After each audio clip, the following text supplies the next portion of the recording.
بسم اللہ الرحمن الرحیم الحمدللہ عز وجل۔ قرآن پاک کی تفسیر طالب القرآن، شاندار تفسیر قرآن جو کہ قبلہ مفسر قرآن شیخ الحدیث مفتی قاسم اتاری صاحب دامت برکاتہم عالیہ نے لکھی ہے۔ آئیے اس عظیم الشان تفسیر قرآن سے سورہ بقرہ کا تعارف، ترجمہ اور تفسیر قرآن سنتے ہیں۔ سورہ بقرہ کا تعارف۔ یہ سورت مدینہ منورہ میں نازل ہوئی۔ اس میں 40 رکوع اور 286 آیتیں ہیں۔ اس میں بنی اسرائیل کی ایک گائے کا واقعہ بیان کیا گیا جس کی مناسبت سے اسے سورہ بقرہ کہتے ہیں۔ فضیلت: سورہ بقرہ پڑھتے رہنے میں برکت اور نہ پڑھنے میں ثواب سے محروم رہ جانے پر حسرت ہے، اور جادوگر اس کا مقابلہ کرنے کی طاقت نہیں رکھتے۔ خلاصہ مضامین: سورہ بقرہ میں اسلام کے بنیادی عقائد جیسے توحید، نبوت و رسالت اور حشر و نشر وغیرہ کا بیان، عبادات جیسے نماز، روزہ، حج اور زکوٰۃ وغیرہ کے احکام، معاملات جیسے نکاح، طلاق، ایلا، عدت، رضاعت، قتل ناحق، قصاص، شراب، جوئے اور سود وغیرہ سے متعلق احکام، بنی اسرائیل کے مختلف احوال اور ان کی اجتماعی زندگی کی کثیر خرابیوں کا بیان ہے۔ بسم اللہ الرحمن الرحیم۔ اللہ کے نام سے شروع جو نہایت مہربان رحمت والا ہے۔ آیت نمبر 1۔ الف لام میم۔ الف لام میم۔ قرآن کریم کی 29 سورتوں کے شروع میں اس طرح کے حروف ہیں، انہیں جدا جدا پڑھنے کی وجہ سے حروف مقطعات کہا جاتا ہے۔ ان حروف کی مراد اللہ تعالیٰ اور اس کا رسول صلی اللہ تعالیٰ علیہ وسلم جانتے ہیں، ہم اس کے حق ہونے پر ایمان لاتے ہیں۔ آیت نمبر 2۔ ذالک الکتاب لا ریب فیہ ھدی للمتقین۔ وہ بلند رتبہ کتاب جس میں کسی شک کی گنجائش نہیں، اس میں ڈرنے والوں کے لیے ہدایت ہے۔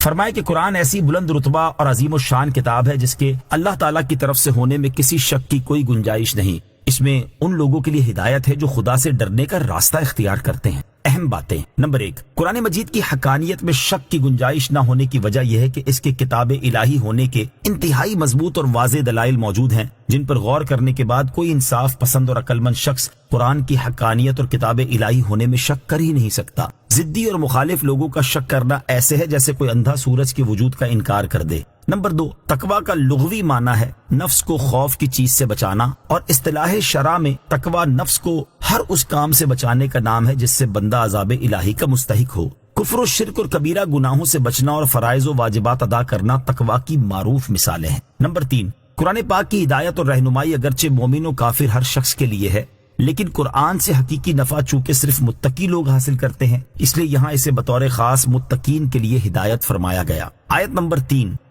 الذین یؤمنون بالغیب ویقیمون الصلاة ومما رزقناہم ينفقون۔ وہ لوگ جو بغیر دیکھے ایمان لاتے ہیں اور نماز قائم کرتے ہیں اور ہمارے دیے ہوئے رزق میں سے کچھ ہماری راہ میں خرچ کرتے ہیں۔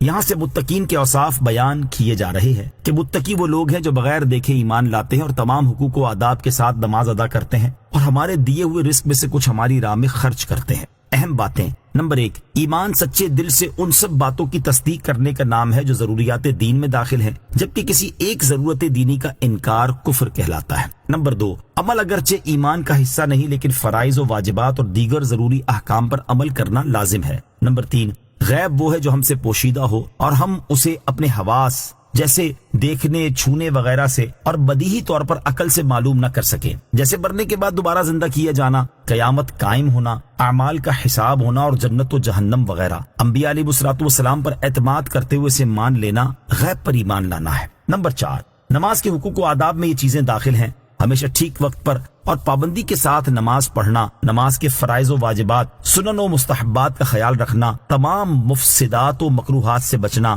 بدن، دل اور خیالات سب نماز میں مشغول ہوں۔ نمبر 5، اللہ کی راہ میں خرچ کرنے سے مراد زکوٰۃ ادا کرنا ہے، یا اس سے تمام قسم کے صدقات مراد ہیں جیسے غریبوں، مسکینوں، یتیموں، طلباء، علماء اور مساجد و مدارس وغیرہ کو دینا، اور کچھ خرچ کرنے میں اس طرف اشارہ ہے کہ متقی لوگ خرچ کرنے میں اعتدال سے کام لیتے ہیں۔ آیت نمبر 4۔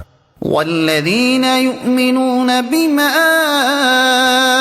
انزل الیک وما انزل من قبلک وبالآخرة هم يوقنون اور وہ ایمان لاتے ہیں اس پر جو تمہاری طرف نازل کیا اور جو تم سے پہلے نازل کیا گیا، اور وہ آخرت پر یقین رکھتے ہیں۔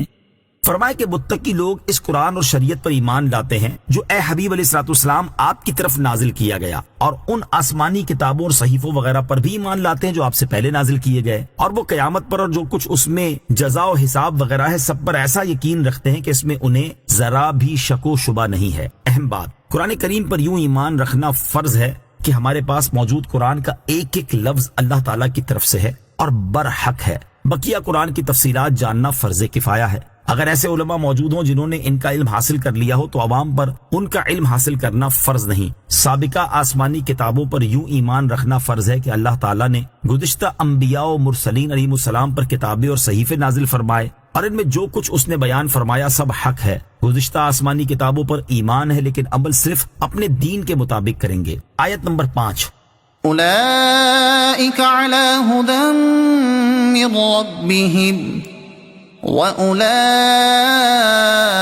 هم المفلحون یہی لوگ اپنے رب کی طرف سے ہدایت پر ہیں اور یہی لوگ کامیابی حاصل کرنے والے ہیں۔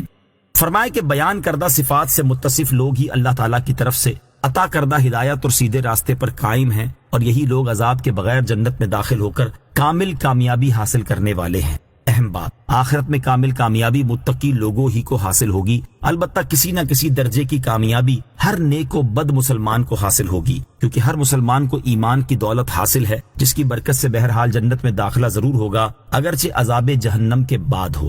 آیت نمبر 6، إن الذين كفروا سواء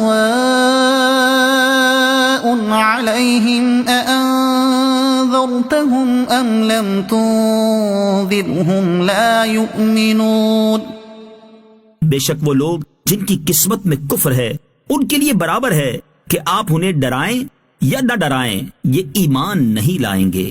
یہاں سے ازلی کفار کا حال اور ان کا انجام بیان کیا جا رہا ہے کہ اے حبیب، بے شک وہ لوگ جن کی قسمت میں کفر ہے جیسے ابو جہل اور ابو لہب وغیرہ کفار، ان کے حق میں برابر ہے کہ آپ انہیں کفر پر عذاب الہی سے ڈرائیں یا نہ ڈرائیں، یہ کسی صورت ایمان نہیں لائیں گے۔ اہم باتیں، نمبر 1، اس آیت میں چند خاص کفار کے ایمان نہ لانے کی خبر دی گئی ہے، ورنہ عمومی طور پر تمام کفار کے حق میں ڈرانا اور نہ ڈرانا برابر نہیں، کیونکہ بہت سے کفار بعد میں ایمان لے آئے۔ نمبر 2، کفر کا لغوی معنی ہے چھپانا، اور اصطلاح شرع میں ضروریات دین میں سے کسی چیز کا انکار یا تحقیر و استہزاء کرنے کو کفر کہتے ہیں۔ ضروریات دین اسلام کے وہ احکام ہیں جنہیں ہر خاص و عام جانتے ہوں۔ خاص سے مراد علماء ہیں اور عام سے مراد وہ مسلمان ہیں جو علماء تو شمار نہ کیے جاتے ہوں لیکن علماء کی صحبت میں بیٹھتے اور علمی مسائل کا ذوق رکھتے ہوں۔ نمبر 3، مبلغ کا کام رضا الہی کے لیے نیکی کی دعوت دینا ہے، قبول کرنے کی توفیق دینا اس کا کام نہیں، لہذا اسے چاہیے کہ رضا الہی کے لیے نیکی کی دعوت دے اور نتائج اللہ تعالیٰ کے سپرد کر دے۔